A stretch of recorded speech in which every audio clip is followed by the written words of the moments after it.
Hey guys, so yesterday I participated in the Remote Duel Extravaganza with Cyber Dragons and finished 5-3, so I certainly wish I could have done a little better. I actually was X2 heading into the final round, but sadly lost to Mystic Mind Burn because I didn't draw any back row removal both games, and this was actually the only rogue deck I faced all day, so it was kind of sad to lose to that kind of deck of all things, but definitely hats off to my opponent. Now, I don't typically join these extravaganzas because they go on far too late on a Sunday for me, but this time it's actually a holiday in Canada today, so I didn't have work and wanted to give it a shot. Definitely a really long event, so I likely won't join these again, but I'll probably still play in the Invitational Qualifier that I got my invite for. Anyways, I figured I'd still share the list that I use, and I'll discuss my matchups at the end of the profile so we can cover the list first. And another shameless plug, but if you do like Cyber Dragons and were interested in some merch, I do have some up on my Teespring that I'll link below. So let's just get started. So starting with the main deck, we are going to start with the 3 Cyber Dragon cores, the best and technically the only good normal summon in the deck. Remember, the search on summon is mandatory, so it's a little bizarre, and its graveyard effect is what helps it for the grind game in terms of being able to banish it from your graveyard when your opponent controls the monster and you do not. You can special summon a Cyber Dragon monster, typically Naxxer, and then you can revive back Nova, Infinity, or Rampage, whatever is fit. Then you have the 3 Hers. Primary reason is to get pitched by Galaxy Soldier, so you can go into your Nova Infinity play. I play the 2 Naxxer. Some people play 1. I like 2 because, so for 1, it's what you normally summon out of Core's effect from the graveyard. But I also like having the second one. So for example, even if you open it, hard open it, it can be the special summon. So like just serves as an extender. And sometimes I actually just mill it with Rampage, so that just in case, if I were to hard draw Rev System, or maybe I have a core and get access to the Rev System, I could still bring back Nova Infinity that way, aside from just trying to banish the core from grave to special summon deck. Then we of course have the 3 original Cyber Dragons. So this is actually coming in ultimate rare soon in the next OTS pack in June 10th, I believe. So actually, for the viewers in Canada, if you do pull it and you are willing to sell it, then just feel free to hit me up. I'll gladly take them off you. Next, we have the 2 Galaxy Soldiers, which are basically like the stepdad of Cyber Dragons. Just helps you get into your Nova Infinity play. And the other light machine is the Jizakuru, searchable off of Cyber Repair Plant, and really just outs your problematic monsters. And then for hand traps, we are playing 3 Ash, very generic and very good coverage. And I'm actually main decking 3 Drolls because I do not like Dragon Link. I think it is just way too strong, and this is because we cannot play Shifter for the most part. I know some people, at least playing the pure build, might have tried that out with it, but I think Droll is a pretty good choice for that as in terms of Dragon Link. And then I'm actually back to the Dragoon package. And the reason for this is because while I was doing well without Dragoon, I realized I was actually struggling against Dragon Link, and it is the most common tier 1 deck. And against Dragon Link, it's the only deck where I decided to go first intentionally post side, and I needed that extra kind of boss monster in terms of Dragoon. And I'll talk more about side options as well later in terms of against Dragon Link, but that's why I decided to go back. Next on to spells, we do have the 3 Cyber Emergencies. Funny story, one time I had an opponent tell me that I can only add Drytron monsters with Cyber Emergency. I was kind of offended there. But anyways, it is your searcher, and if the activation gets negated, then you can actually pitch a card from your hand to add this back from the graveyard, and because the activation was negated, you could activate it again that turn. Now, of course, if the effect was negated, like through Ash, then you would not be able to use it again this turn. Next, we do have the 1 Repair Plant. It's really typically used to search your Galaxy Soldier, but you can also search the Kaiju as well, just Crew, as I mentioned earlier. And then we also have the Ref System. So this is really good in terms of, Core becomes just a 1-card Dragoona because you can search this with Core, go into Anaconda, bring back the Core engrave with this, and then, summon the Core, link into Almirage, use this to bring back the Core, and then link into Anaconda, and then bring out the Dragoon that way. And then we also have the Overload Fusion. It's something else that you send off with Anaconda other than Red Eyes Fusion. Really enables your OTK. And if you hard ride, that's actually pretty good because the chance of OTKing is just much greater. And then of course we have the 3 Machine Dupes. Really helps you go into your Nova Infinity play and also set up Dragoon. Very good when you're trying to go first as well. Just helps you get those bodies on board. Next on to some more power play spells. We have the 2 Lightning Storms, 2 Cosmic Cyclones for the back row hate. And then I'm also playing the 3 Forbidden Droplet. Very good effect negation. And usually you kind of activate like a normal spell card, for example, and then activate droplets, and that spell card is caused, so you're not negging as much. I mean, you may still pitch a monster in hand, for example, like hers, but then you could plus off of that, and it also makes you Repair Plant live. And then of course the 3 Pot of Prosperity. So very good card for our deck. It really gives us at least a bit more consistency in terms of seeing, let's say, you know, you're hoping to see some back row removal, or you know, effect negation, or what have you. And especially when you're going first, let's say it helps you set up your play after getting interrupted, or maybe you actually managed to bring out everything you wanted, but you just want that extra little hand trap, and you could probably dig for that when you're going first. But of course, these are very expensive cards. So for example, I've said it in the past, you could replace these with Phantasmes. The droplet can be Dark Rule No More. I do play Dark Rule No More on the side as well, so you could also just play other hand traps as well. Cyclones, not expensive. Lightning Storms, you know, you could play other back row removal, or Twin Twisters, or just, you know what, just wait for the Megatin reprints, and like you'll be fine. So you don't need to have these expensive cards, you're totally fine. And for the final card in our main deck is the Cybernetic Overflow. Very good trap card. It does not banish for cost, it does not target, and you can pop multiple cards with this generally, and it's really good when you, especially for example when you're going first, and you can pop their normal summon or their first normal summon, and just, or pop back or whatever. It's very good card. Now the main deck does come to 43, and I know that might trigger some of you, so just in terms of my reasoning. So for one, in my Dragoon build, I always played 42, and that's to make up for these 2 completely dead cards.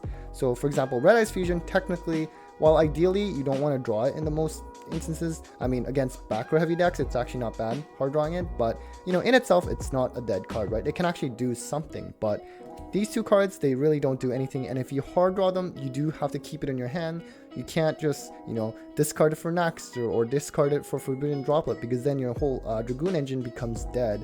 And so that's why they're completely dead cards. Unlike something like, for example, Cyframe Driver, it is at least a light monster, so you can pitch it for Galaxy Soldier, or you could even pitch it for just Naxter in general. And because Gamma is still alive if Driver is in graveyard, it's not as of a dead card as these are. So with that reference, I always was playing 42 anyways, and the reason why it bumped to 43 is because for example, if we were to categorize the cards, so I have 4 back row removal cards in the main, and technically this can hit monsters as well, so it's a bit more flexible. But you know, 4 cards in an opening hand of 6 cards, because we're going second in a 43 card deck, there's about 47% chance to draw one of them. And then in terms of hand trap category, I do play 6 in a deck of 43 cards in an opening hand of 5, because you do need to have it in your opening hand when your opponent is going off. You know, 6 cards, 1 in 6, or drawing one of the 6 was about 55%. So just in general, I just kind of wanted this arbitrary, you know, like 1 in 2 chance of drawing either one of these 2 categories. And obviously it doesn't always work out, because you might play a deck that's not really, you know, back row focused, for example. But I just kind of wanted that general probability, and that's why I opted with 43, and that's how it ended up that way. And because my point of reference was 42 anyways, 42 versus 43, really negligible difference. So next, let's cover the extra deck. So we have the Lynx and Almirage, Lynx Spider. So this is just to get your normal summon Baby Cyber Dragon into the graveyard to get the Repair Plant live for the most part. Lynx Spider for when the Nibiru token drops, and you can just convert this into Lynx Spider, or that into Lynx Spider, and then go into Anaconda with this and the Fusion Machine Monster that was brought out by Nova. And against Thanos, you can also convert the Lost World token into this, so that you can actually target your Baby Cyber Dragons with Machine Dupe. And then you have the Anima, just to suck up the Kaiju or the Nibiru token that you give to your opponent. Anaconda, of course, to bring out Dragoon or Chimera Tech Rampage. And of course, Seeger to help enable your OTKs. And then onto the Xyz, we have the 2 Cyber Dragon Novas and 2 Cyber Dragon Infinities. So I always like to play the 2 and 2, because you know, sometimes going into the second Nova does come up, or I mean, I don't really see Maximus nowadays, but technically it can be sent for that as well. And then I do like to bring out the Nova with Naxter, that way I can go into my second Infinity, and that honestly does come up enough times for me to warrant this ratio. But if you don't want to play 2-2, then that's totally fine. And the other Xyz is the AA Zeus. I don't go into it that much. I do go into a bit more nowadays than when I first got the card. It's kind of good against, it's pretty good against obviously back row decks. Even against prank kids, that's when I find myself going to this as well in terms of meta decks right now. So it really helps clear the board. We obviously cannot have like a 6 material Zeus like Zudia can. Generally it'd be 4 material at best, and especially I've had instances where my opponent would just attack over or destroy my other monster that I control, and then I can use Zeus's other effect to attach the hers onto it, and then detach to wipe the field, and then hers triggers and adds you whatever Cyber Dragon that's in grave or the original Cyber Dragon deck. On to fusions, we have the Dragoon, really good card of course. Really helps you beef up your turn 1 play, and going second, it's really fun just popping and burning your opponent. It just enables OTK on its own, so it's really good in this deck. Rampage for our OTK as well. You can bring it out of Nova if it gets Nibirued, or you can bring out Mechaba, but really is our primary OTK facilitator. And then you have the other Chimera Tech and Fortress to get rid of the Jizukuru you send to your opponent, or you can just contact fuse your opponent's Zeus with Fortress. And generally when you summon a Cyber Dragon, it really does force your opponent to use that effect unless they just are not aware of Fortress, and they get heavily punished because you can just contact fuse into that. The Mega Fleet doesn't really happen as often anymore now that we're in Master Rule 5 for the last year, but still a useful card and definitely worth having. And then of course the Mechaba for when it comes out of Nova, when it gets Nibirued, and usually it doesn't really stick, to be honest with you, because I would just go into the, like I said, Link Spider and the Mechaba and go into Anaconda and bring out Dragoon that way. And finally onto the side deck, we are playing 3 Artifact Lancia, mainly for dinos, but there's other like Tri Brigade that works as well, and other rogue decks it kind of ends up being useful too. And then the 3 Nibiru for just combo decks in general. I am also playing the Pancratops now again, and mixed with the Feather Duster just to add a bit more back row hate. And of course I do have the red reboot for the other back row hate, and I'm actually also playing 2 Dark Ruler just to beef up the monster effect negation. So I have these 2 and the 3 Forbidden Droplets, so that's 5 cards. So it's pretty good coverage and a good percentage to see some kind of monster negation cards. Now in terms of side for going first, so I do have a new card, but for now let's just cover my main cards that I've been featuring pretty much since for a while, like from the beginning, are the 3 summon limits. I think it's a really good going first option for Cyber Dragons. It is very, very powerful on its own, and if you are able to set up Infinity and hopefully Dragoon as well, this card is just probably going to win you games. And my final new card that I decided to implement for my going first option is actually Imperial Order. And I know what you're thinking. You're thinking, why would you do that? This card just destroys us. And you know what? It's true, but a few things. So for one, now keep in mind I'm only siding it when I'm going first, and it's only against essentially Dragon Link is my primary reason, because that's the only deck I am intentionally choosing to go first post side. And aside from summon limit, I wanted to have something that's also really powerful on its own, and without spells, Dragon Link, their extenders, like it's pretty hard for them. And the point of Imperial Order, guys, is not for it to go to the grind game, right? Because at that point, this is gonna hurt you a lot. The point of playing Imperial Order is really just to force your opponent into submission right from the get-go, because if you have Infinity and Dragoon, or maybe Rampage if you don't play Dragoon and you have this, it's generally going to be a game. They're not going to be able to do much, and you can just kill them on the next turn or maybe a turn after that. So that's sort of the main reason for it, because it really is one of those auto win cards for the most part. And to be honest with you, I have no idea why it got unbanned. Even with the errata, I think it's just way too strong, especially nowadays with Eldritch and generic powerful traps, and on top of Dragoon with Imperial Order, it's just way too much to go through. So I understand if people are kind of taken aback by me playing this, but I think give it a try if you're open to it. It's definitely really strong. I've just won many games where I just flip it and they just can't do anything and they just scoop. So yeah, that's why I decided to play Imperial Order. Now, in terms of matchups, my first 2 rounds were against Dragon Link and Prank Kids, and I was really proud of these ones. I lost game 1 really quick in both of these matches, but had a really hard fight games 2 and 3 and won those 2 rounds. And then round 3, I actually went up against Blade YGO on YouTube, also playing Dragon Link. Now, funnily enough, I had faced Blade about a week ago on Dueling Book Ranked, where he was playing the same deck, and I did manage to beat him on DB because I just drew the nuts. And this was kind of a fun little rematch for us, but at the Extravaganza, he totally crushed me. Super smart player and a really nice and polite guy. Definitely a model Yu-Gi-Oh player. Link his channel below as well, just in case you somehow aren't subscribed to him. And then round 4 was pretty bizarre. So it was against Dinos, and I lost game 1, and in game 2 I broke his board and set up Infinity and Dragoon, and then the judge comes over and says we actually need to stop playing because I think there was something wrong with the pairings.